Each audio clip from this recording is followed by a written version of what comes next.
Alright, should be recording. I like seeing the file in the folder. Yeah, it's there. Which also reminds me of something to talk about. But anyway, it's Going Medieval, cues provided by Tinsley PR. Let's hit resume. And yes, I do currently have it set to window capture because I don't know why. It doesn't like hooking into the game. At least not quickly. But I don't remember if I showed before the loading. That it does seem faster since the save system change. Anyway, I got a few things I can talk about. Yeah, let me start with that one. One thing that I worked on over the past week, I think a lot of it I did over the weekend. There, is something kind of neat in FFmpeg that will be useful in some ways. This is actually one recording that will be useful for. Not so much for every other, but you know, is what it is. I think I talked to them. What are you annoyed about? Ate raw food? Why are you eating raw food? Literally, this stuff is set to just always be cooking.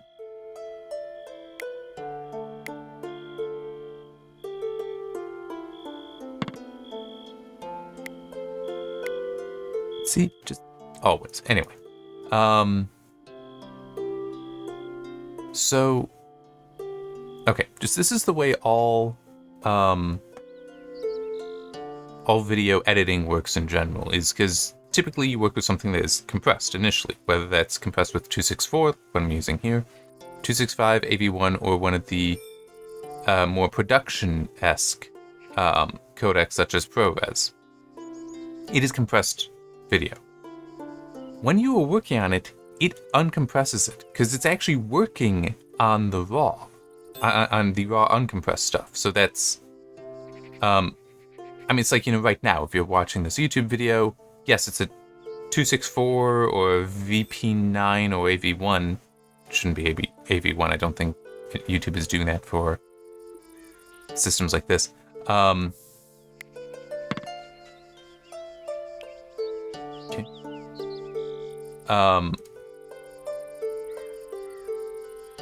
My brain just partially turned off. But while the stream is coming in, is that it's being decoded into the raw video, the uncompressed video, and that's what you're actually being shown. That's how it all works. Well, video editing also works that way. I just, okay. Wanted to check on what that was. Well, in FFmpeg, when doing the filtering, you can have it set up to, Polecats, got it.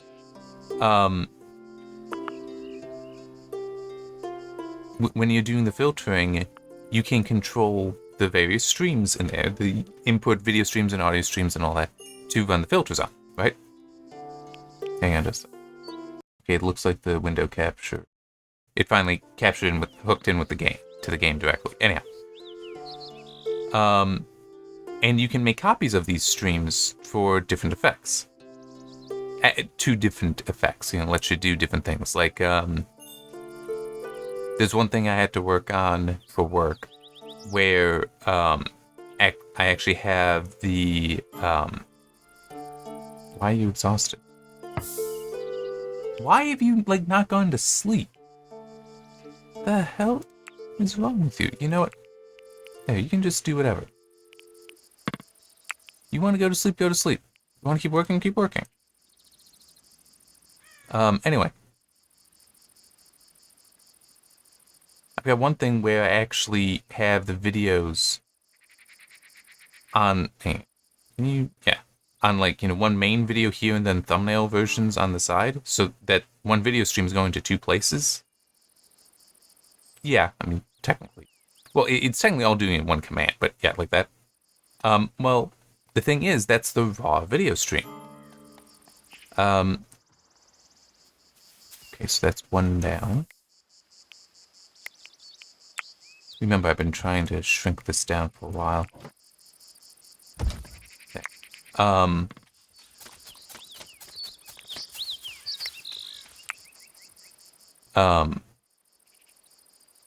Well, FFmpeg also has something called the T-muxer, which that allows you to essentially do this similar kind of mapping, where you can have copies and such go to multiple places, but it's the encoded streams. It's using the tmuxer, which the way you use that is weird. Like the actual syntax for it is not like anything else in FFmpeg.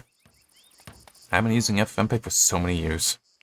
But I managed to get that working. So what's nice about that is, because I just have OBS set to have a maximum bitrate here, and that's sufficient for me. Like what OBS records is what I upload to YouTube. At least as far as video goes. I do audio processing though. The audio, so I have FFmpeg do the audio processing. What I had to do before was it would just make a make that audio output, and then I would mux it into the thing.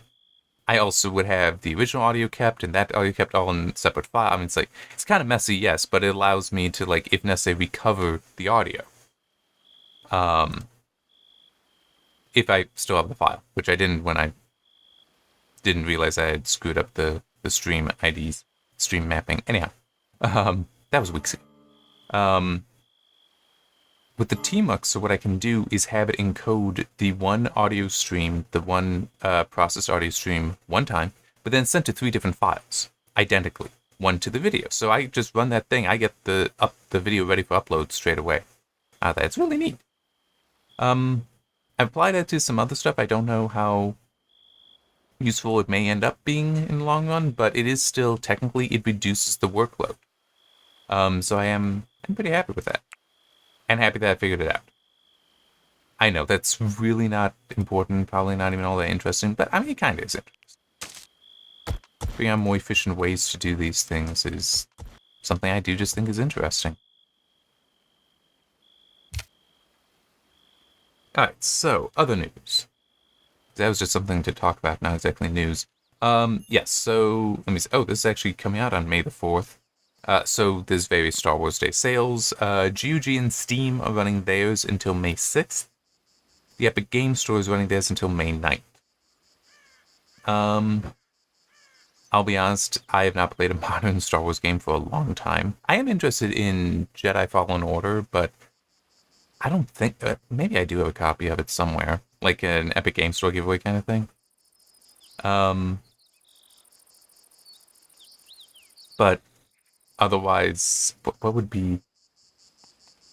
I know I've played KOTOR, I know I've played Republic Commando, Empire at War, the Lego games. Well, not the latest one. I do have that, I just haven't played it yet. What else? Force Unleashed 1 and 2. This way.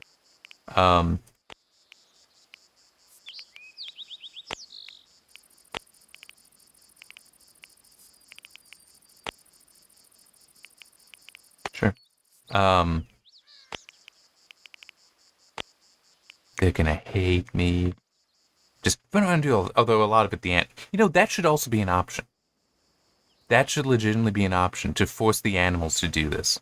You know what, I'm also gonna start slaughtering some of these animals, because look, I got so many. I have so many there. Anyway, my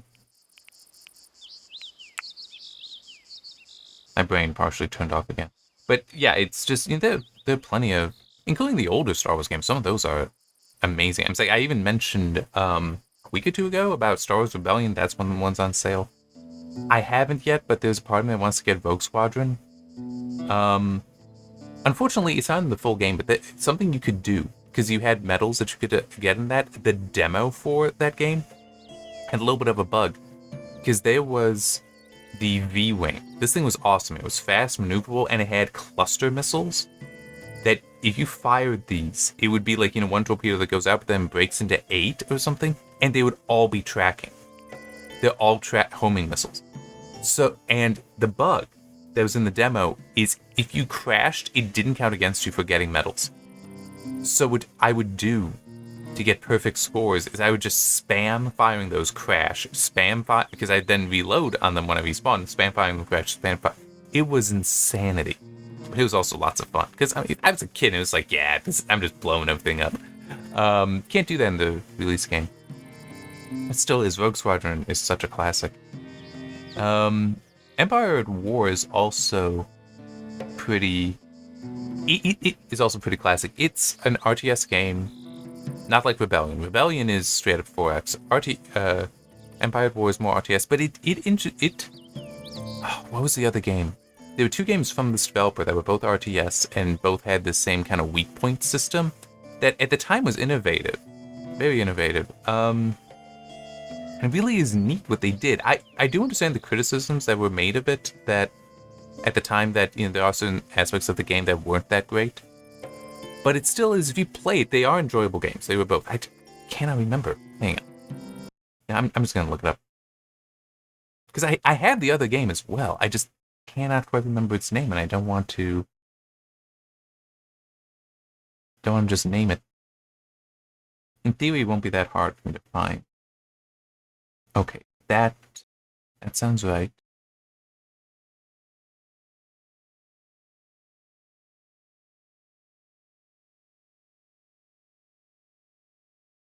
No, that wasn't it. Maybe this? Or wait. Oh, those are sorted by name. Yes, Universe at War. Yeah. Really? Where the hell do I have it? Hang on. I gotta figure this out now. Because I know I have it. Oh, wait, no. Yeah. Wow. Seriously? When did that happen? So I'm looking at the PC Gaming Wiki for Universe at War because I knew I'd be able to get the developer, because I knew it was the same developer, Petroglyph Games, for Empire at War at this. I mean, there are various similarities between them, including this weak point technology.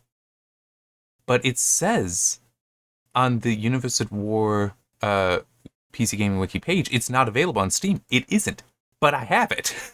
I do have it, so I can install it. It's only about 5 gig. You gotta love the DVD days. Hmm.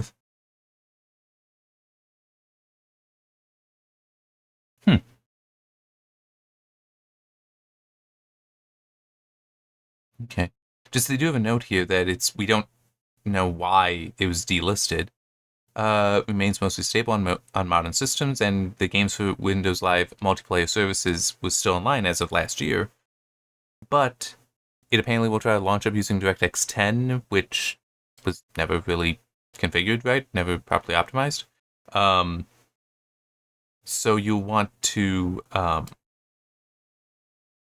get it to DirectX 9.0C. Kind of interesting.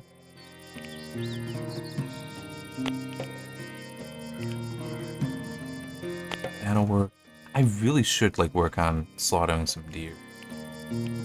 Oh, I didn't realize I have that few deer. Then no, I'm not going to. But the goats. I have lots of goats. We can definitely slaughter some goats.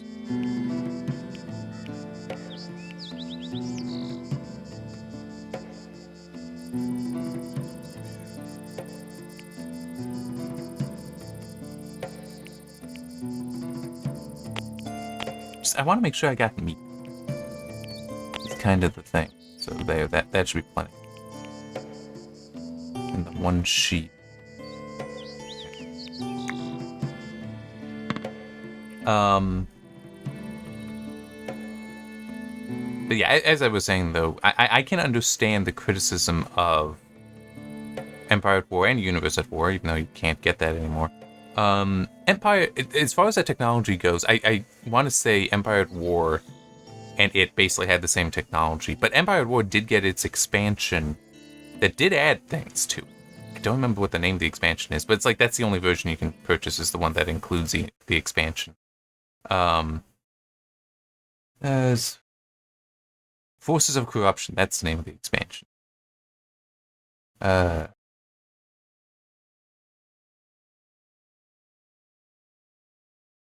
Sorry, I'm just trying to read the thing.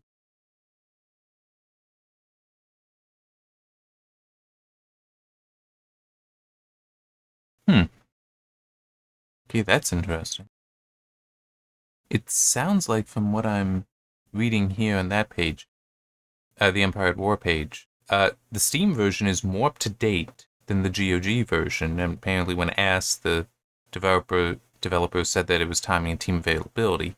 But also says that apparently on Steam, the engine got changed to a 64-bit version to help address out of RAM issues as well as deploying multiple bug fixes. I don't know what the state for GOG would be, but that does mean if you were to want that game, you should get the Steam version, it seems.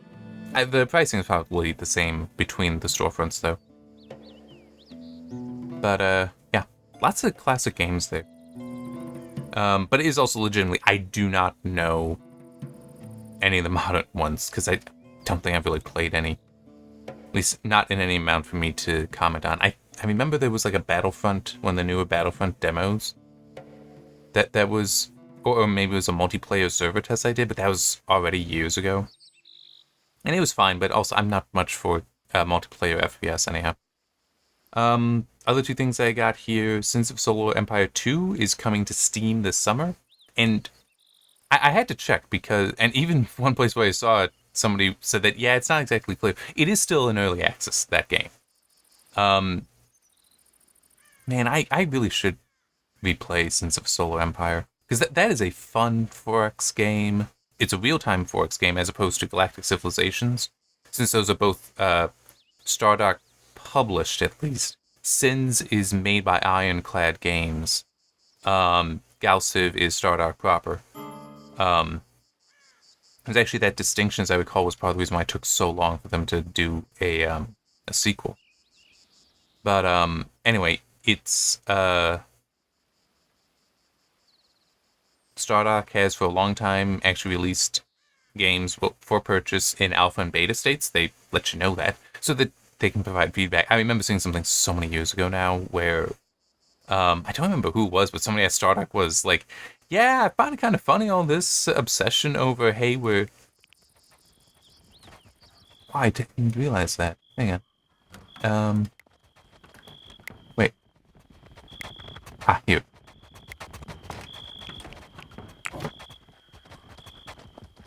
Yep. I hadn't built out the floor yet. That's what I hadn't realized. Anyway. But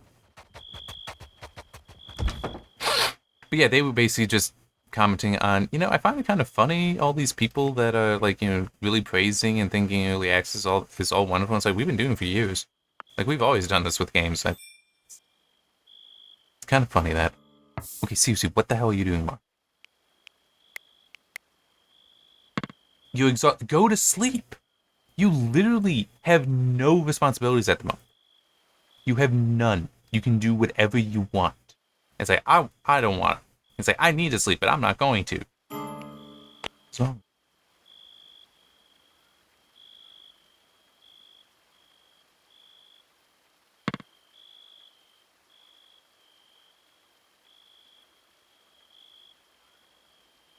Well, then you know what? There, you can sleep in. Dude, giving me work. And you know what? There.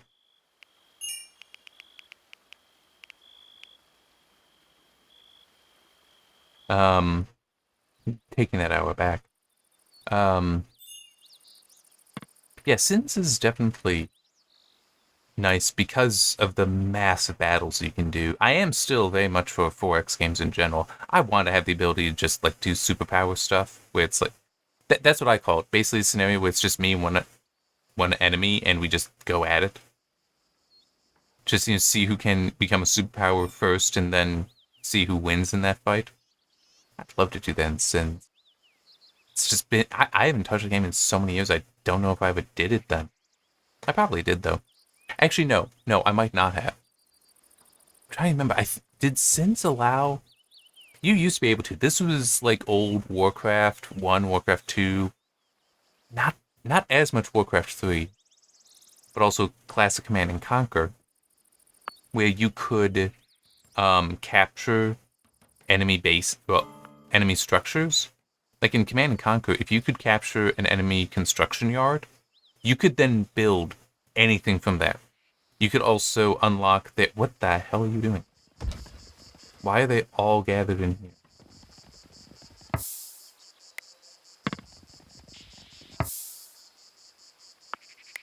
I'm just gonna do that because I don't know if they're stuck.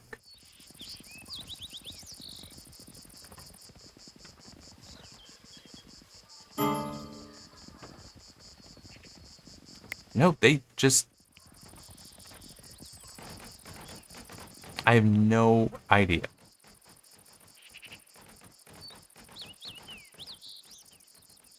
No, it would. I get that they are pets, but it would be kind of nice if you could be like, you know what, go back to the pen and just do stuff that... Well, hang on. What happens if I were to turn that off? Will that send them back?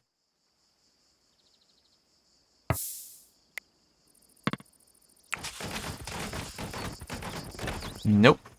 It does not. So I might as well leave them all on haul.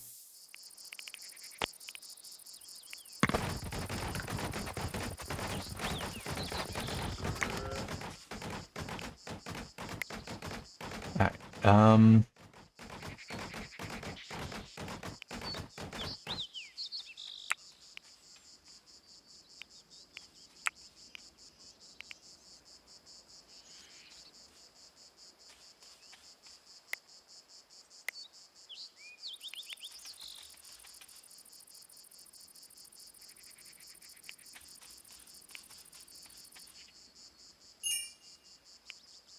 So one for each.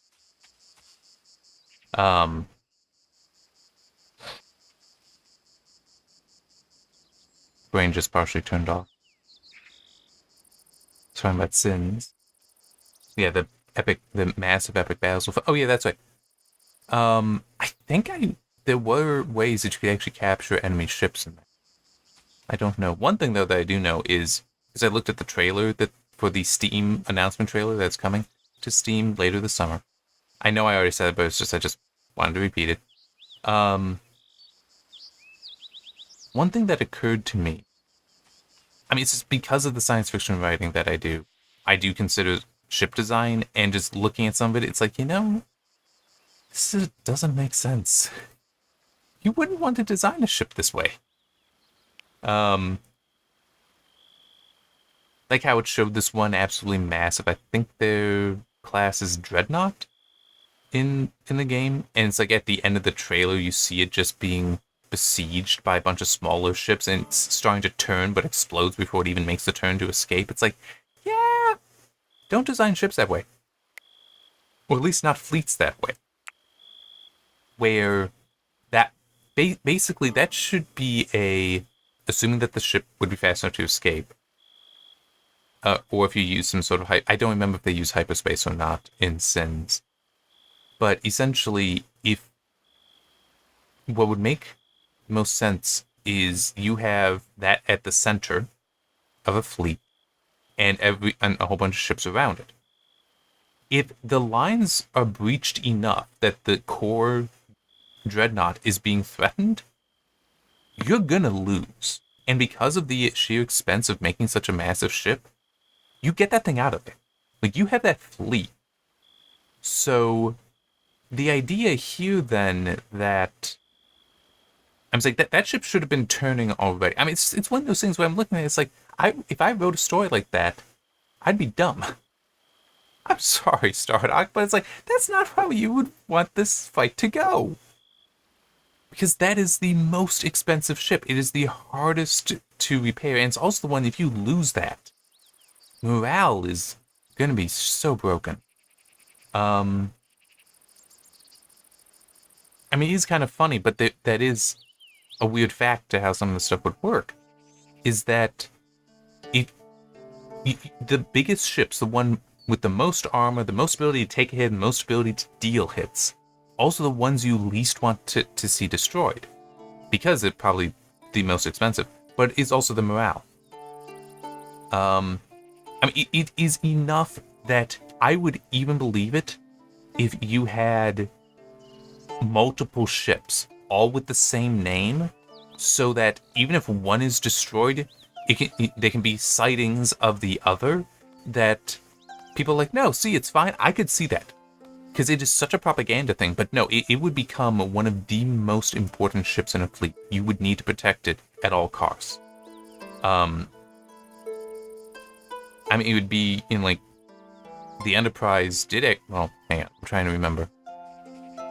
The Enterprise is weird for aircraft carriers because there have been two, and one was decommissioned and destroyed. The second, I think, is a museum now. But, I mean, some of the aircraft carriers we had in World War II, which one was it? There was only one of the, no, maybe it was two. I know for certain one of them, I just don't remember the name. That was there at the start of World War II.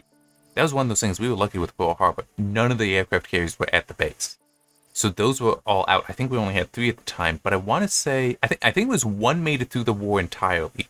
One was severely damaged in a battle, but got repaired. So it was out of service, but it wasn't destroyed. And then I think the third was destroyed. I can't remember what they were, but it's like one of them. I know Yorktown was one. Was it the B? Yeah, I'm just gonna look. 52 aircraft carriers. American.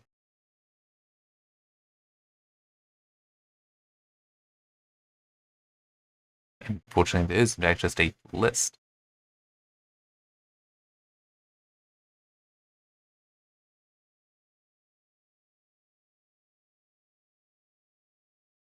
The Hornet. Sorry, not the B. The Hornet. Wow. The Intrepid. Yeah, let me check, because why are there 2 different listings for some of these?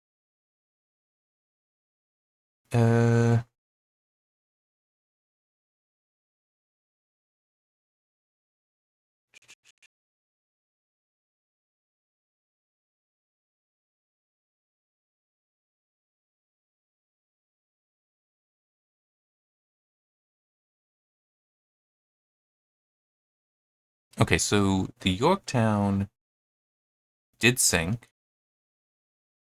Or at least one of them did, CV5. Okay, a New Yorktown that was a different class, an Essex class, came out later. Still commissioned in 43 though, so would have seen some. We also had the Wasp. I'm pretty sure it was the Hornet I was thinking of though.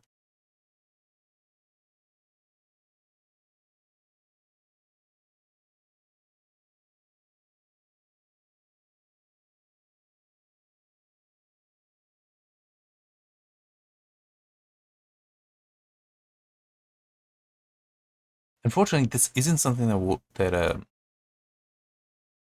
Wikipedia would be the right source for. And I know I really should not worry about this. It's just one of those. It's stuck in my mind now, so I want to figure this out.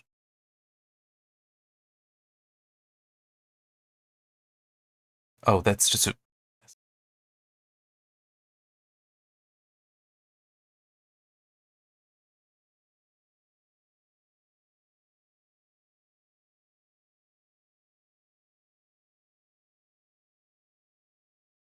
Okay. There are 3 Yorktown class aircraft carriers: the Yorktown, the Enterprise, and the Hornet. I think the Enterprise came later. Anyway, I should really just stop because I could just spend so much time trying to read and trying to figure out what part of my memory is correct and what isn't. Hey, we're gonna get to autumn soon. But and my memory might be wrong, but as I recall, we had 3, or at least 3 main ones. At the time, one I'm pretty sure did make it all the way through World War II intact. Another, as I said, I'm pretty sure was damaged but got repaired and so continued through to the end. And then third was destroyed, and that apparently would have been the Yorktown. But it still is the design of fleets around a carrier group. The aircraft carrier is at the center, and it is surrounded by ships because the aircraft. Well, for one thing, the aircraft carrier has the fewest of its own defenses, so it needs to have that buffer of every other ship around it. But it's also crucial. I mean, it's one of the World War II demonstrated the sheer power of an aircraft carrier to devastate enemies. I wish I could remember which battle it was, but there was one naval battle in World War II, and this is described by some as basically the signal of the change of naval warfare for the future. I'm just period. Naval warfare is forever different because of this one battle. Because it was the one where the American fleet and the Japanese fleet fought, but never saw each other. It was just the aircraft carriers, essentially, just the aircraft from the carriers that went out that met each other. And because of that, it has one of the weirdest casualty imbalances. Because, is this guy one of mine already? Why is he over here? Oh no, he's, what? There's wild cattle? I did not know that.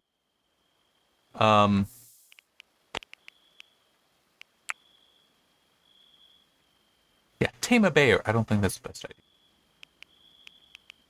You know what? Let's get some more deer. There's such a low chance of retaliation anyway. Yes, and sheep. Can use the sheep.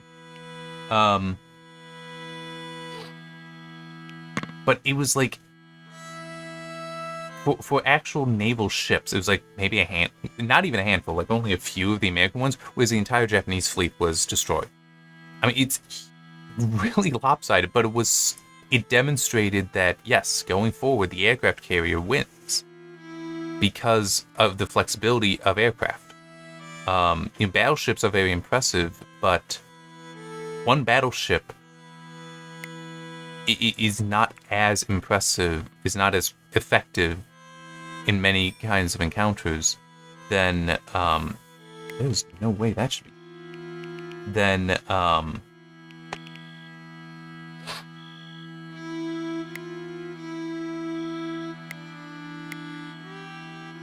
an aircraft carrier. So, I mean, even then, the idea of these massive ships, I don't know why I had some of those turned off.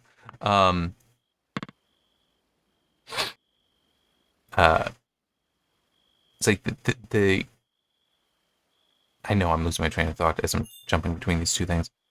But it is still, it's one of those weird balancing things where the aircraft carrier, because you have so many small craft that are able to deal damage, they can actually be more effective than the largest ships. I mean, to be fair, sometimes, yeah, you need a big-ass gun.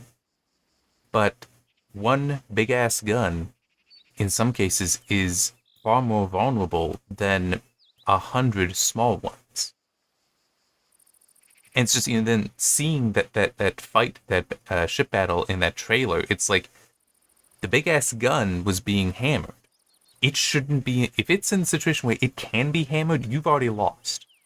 And I guess another way to put it, and I wish I could remember the specifics of the story, but this is like 20 years ago, military history.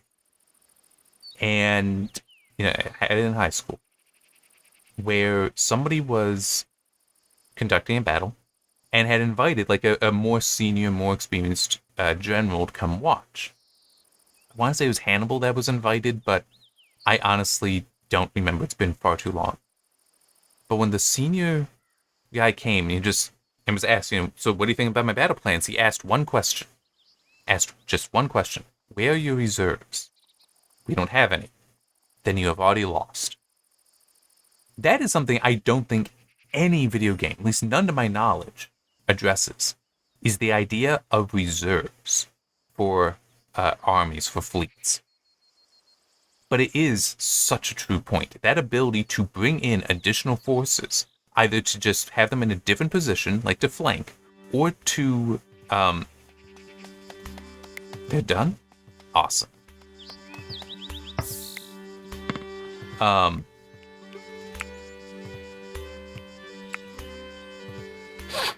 That is so pivotal that it is absurd how we don't have that in so many games.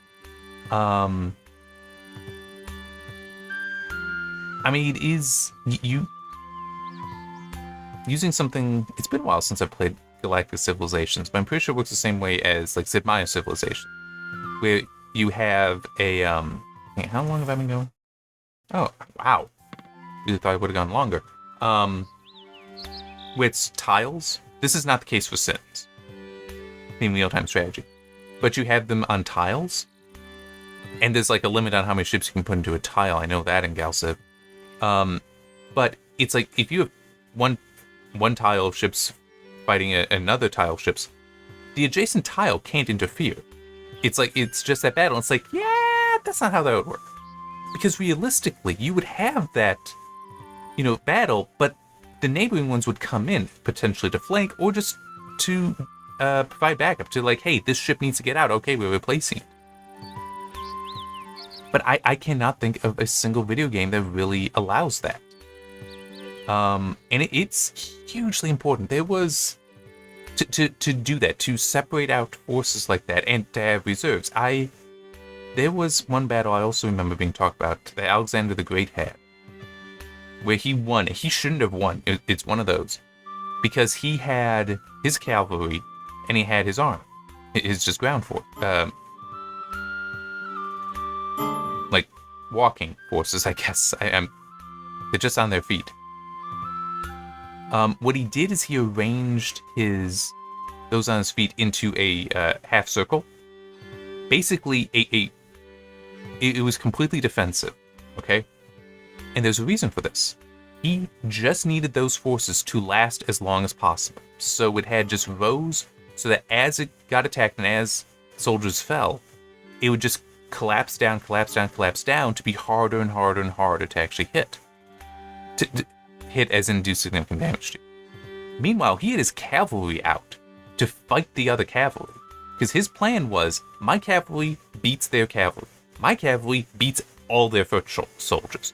My foot soldiers don't necessarily beat their foot soldiers. So, my foot soldiers just need to buy time. When my cavalry are through with their cavalry, then they come in and annihilate the rest of the enemy foot soldiers. And it worked. It worked. Also just occurred to me, there actually is one example in a movie that happens to also be 20 years old now, that is a good example of reserves. In Return of the King, the Rohirrim arriving is akin to reserves coming into a battle. In that they arrive, they refresh your forces, but it's also they can come in and flank. And they are exactly shown as doing that. I'm not sure if that's accurate to the book. It likely is, because they had to come from outside. But that's not the only example of reserves. In the movie, you also see the Haradrim arriving with the elephants. That's after the Rohirrim. But also the Corsairs of Umbar, which that's how Aragorn and company arrive. But the Corsairs were also reserves for Mordor. So you have two sets of reserves there. But the expectation was, especially with the Corsairs, that would overwhelm. It's like the Haradrim arriving almost seemed like just a counter to the Rohirrim, but it's like those elephants would not have helped with actually entering the city. They would have only been helpful for a siege. So it's entirely possible, I'm not sure, I'd have to read the book, that they were in fact kept off to the side, where it's like, we don't need you yet. Because you're not useful in the city, you're only useful outside the city. The Rohirrim changed the battle. Because now the battle is on the field. It's no longer at the walls of the city. So now the Haradrim would have been useful. That would have been the use of a reserve. Especially when it's a different type of unit. But the Corsairs would have been more so foot soldier reserves, which means, hey, we're losing the battle in the city, we need to be refreshed. Corsairs arrive, boom. Plus the Corsairs, the actual history of Umbar and such, would have had a very special interest in trying to take the city. Anyhow, there is so much lore. It is insane the amount of history Tolkien came up with. Anyhow, but it still is, that does demonstrate the power of reserves, the power that reserve forces can have, and video games never really capture that. And I do kind of wonder sorry, I was just noticing that the circle there doesn't actually turn, it's always oriented that way. Anyhow, which is fine. That visual cue, I'm not sure I noticed previously. What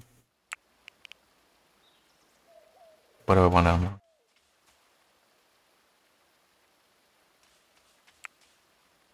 Okay. Steel that does nothing.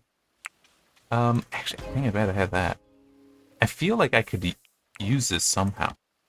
I won't be useful right away, but it is something that I don't doubt can be used.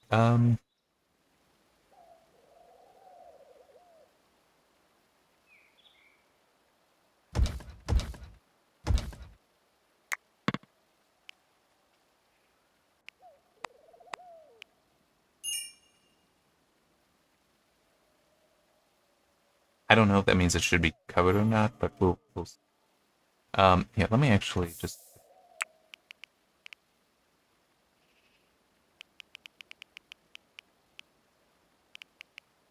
Sure. Isn't this... Oh, it's... Wait a minute, wait. Oh, no, it is actually... Okay, so it's beekeeping here. But it's to produce a skep. Oh, there we go. Produce in a skep. That's what...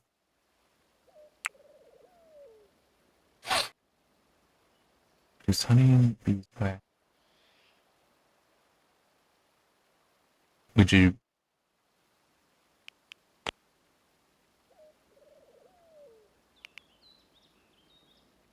Okay.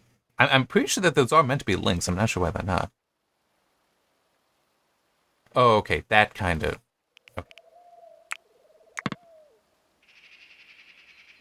Yeah, so we'll see. But I like the idea of it being over here by the egg. Anyhow. But yes, yeah, I don't know. I do wonder if Sins have...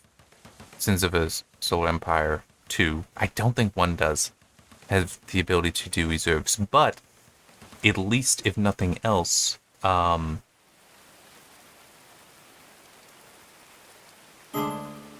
you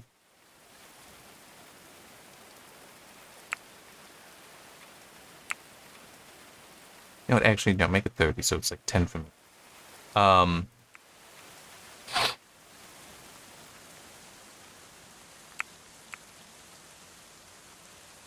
mean, technically, shouldn't these also, like, give a boost to, like, it should be a real thing that if you have that near this stuff, that they are boosted.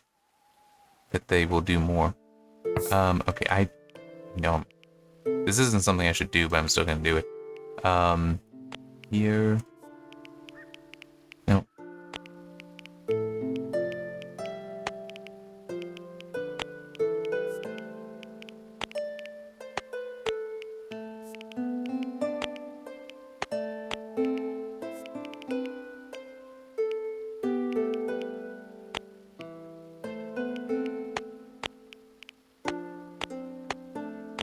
The heck?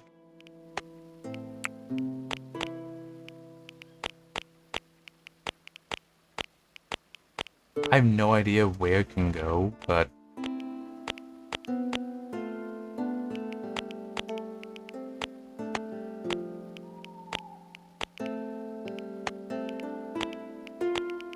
Yeah, I get no idea. That's just busted one way or another. And I am gonna be stopping as well. I should repeat that if I haven't already said it. You know what? I'm gonna, like, put something underneath. Hope I remember. Like, just put a storehouse underneath.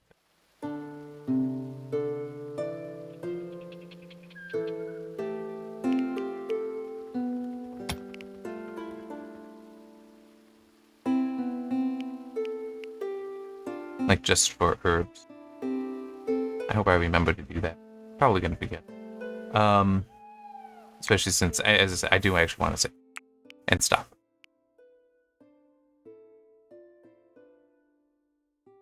Alright.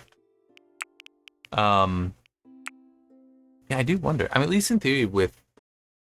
For what I remember of Sins, the first game, because of how it is an RTS, you would be able to have a second fleet nearby that can act as your reserves and bring them in. But I don't know. I've not played a grand strategy game for Vale. I know I tried Crusader Kings long ago. I have that. I have Stellaris. but I don't know if those would have it. I mean, it's just, in theory, grand strategy maybe, but it's also grand strategy can just be all the political stuff between kingdoms and so on and so forth. So I don't know, but I mean, that is one thing that I legitimately would love to see brought into strategy games, is the concept of reserves, where these are held back out of out, far enough away that they're not directly engaged, which would also give them time to maneuver before engaging, but also can just be brought in to help. Because a lot of it today just seems to be you have two waves that just smash against each other. It's like it's not like you get to devise battle plans. But one other thing that I will add is some of the fights that you see, especially in the Dominion Wars of Deep Space Nine, you have reserve kind of stuff there, where it's, if nothing else, it is you don't have the entirety of both fleets going at each other. Immediately, there is a send this wing in now, send that wing in. I don't know if you have that in any RTS. That level of control. I don't think you do. I think it's all simplified. But it is just, as I was saying, with the massive ship, you would definitely use your reserves to try to protect that and potentially use your reserves to evacuate that ship. Because as I was saying, it's so freaking expensive. I mean, think about the Liberty ships in World War II. These things revolutionized the world in some ways, because what allowed us to so massively produce this. I mean, it's like we were pumping out multiple a week. All right, a more traditional ship would take a month. A big reason why is because we welded them instead of riveting. Riveting is much slower, but at the time it was better. The welds, we weren't that experienced at welding yet, just as a human population, I want to say.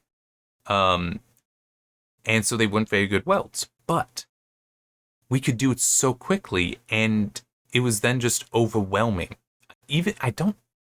I think the Liberty ships did have some weapons, but mainly it was for transport purposes. Which would mean then that you're building them so quickly, you're depleting your adversary's ability to destroy them. Obviously, they were ships, so they'd be expending rounds for cannons and gunfire. They'd be expending torpedoes. Because it's not like they can be like, oh, it's only a Liberty ship, let that go. You don't know what it's carrying. You might need to take it out. It is one of those weird things, but an aspect of war is creating things knowing they will be destroyed. And also having soldiers and such, having people where it's like, yes, we know you're probably going to die, but you know something? You might not. And if you get through, that's great. Like, we need that, but if you don't, there's still ways to see it as an advantage. It is a cold calculus. Well, it is a calculus, and sometimes it needs to be cold. But, yeah, it's all a weird thing. But it's like, hey, if you need to win a war, sometimes that's exactly what you gotta do. Let's have that calculus. Alright, just two other things on my list. One I kind of mentioned a little bit last week. And it's funny because it's actually for me this evening, for you yesterday night. But the other thing is that the THQ Nordic Digital Showcase 2024, so this year when they're going to be showing off a whole bunch, is going to be August 2nd. So that they've already promised that there will be information for Gothic Remake and also Titan Quest 2. But there will probably be more announcements, more news concerning already announced titles, and also they have promised that there will be new games announced then. So, yeah, we'll about 3 months away, we'll learn so much more, which it'll also be interesting then to see what, if any. I do kind of wonder with some of these, does it then mean that news slows down? Like, what is the cutoff where it's like, okay, you know what, we're close enough to this, you're not making that announcement, then we're just going to bundle it all in there. I do kind of wonder how much that happens. The other thing, though, that I kind of mentioned last week, I am going to be inducted into Sigma Pi Sigma, which, to explain that, it's a physics and math, physics, math, and astronomy. Pretty sure math is part of that. I know physics and astronomy. It's an honor society for that. So yay, cool, yay. It's been so long since I even ever took one of those classes. Like, 13 years. Um, but I've stayed involved with my college's Society of Physics students, um, which is directly related to Sigma Pi Sigma. I've stayed involved with it all this time, and they've apparently I did something where they decided, yeah, we should induct him. And it's like, really? Are you sure you're not going to diminish the meaning of this group by inducting? I mean, I don't know. That's just how I fairly often feel about myself. Um, like, I mean, seriously, I'm going to make that joke with at least one person. Um, but, uh, but yeah, it's really cool. And just for a little bit of history on that, not that I expect many people to care, because most people probably don't know about these two groups. Sigma Pi Sigma actually is the older of the two, but it was an honor society meant to just the members be just those who've been inducted. I think it was a few years later, and the funny thing is, all this we're gonna have talked about at the induction because they always do that in that intro. Um, the Society of Physics students was created after because they realized, hey, we should really try to have something like this that's open to more people that wouldn't be inducted, people that would be just students or teachers in the area, or something like that, so they were not too closed down. Because part of it for groups like Sigma Pi Sigma, it's about a love for whatever it is, science and physics and astronomy, science more generally, but physics and astronomy. For that specifically, it's like, okay, we got a love for that. Well, if we're restricting membership to just ourselves, we're not really sharing that love with other people, and that's what we want to do. We're passionate about this stuff. It's like for me with some stuff that I want to. I've talked a little bit about it. And it's probably actually going to be the same day as this comes out that I'll have some stuff going live. But I'm passionate about writing stories and talking about stories and such. So I'm going to be doing some stuff with that, YouTube and some writing kind of stuff. Because I want to share. I want to share. I love sharing. It would also be, some people, they love games, so they do daily streams in some cases. They're trying to share that, and sometimes they will just talk about games, talk about the state of games, and so on. It's like, it's because they love and they're trying to share it. Well, Sigma Pi Sigma recognized, hey, we're kind of closed down. Let's make the Society of Physics students so that can be something to share with everyone. So yeah, and it's definitely cool, definitely an honor, and yay, I'm gonna have a fancy pin, and I will probably wear that so much. I don't know, I mean, how much, but we'll see. But it's like, this is gonna be really cool. All right, that is certainly enough. I got it's like that I could tease a little bit last week for this week. Is there anything I can tease for next week? I don't think so. Nothing is coming up as approaching, but it's also my mind. Work has been so tedious this past week, and it's gonna continue to be tedious next week. My brain feels like it's a brine. Is so exhausted from all that. Oh man. But it is good work. So that at least is there. All right. I think that's it. I shall see you next time, when I'll probably still be in Going Medieval. I have been tempted to maybe do the last spell. I have not touched a game in so long, and I know I should. I know I should be playing it more because it is such a good game. Because it's gotten some updates recently. But it's just distracted by other things like the writing. So yeah. All right. See you next time.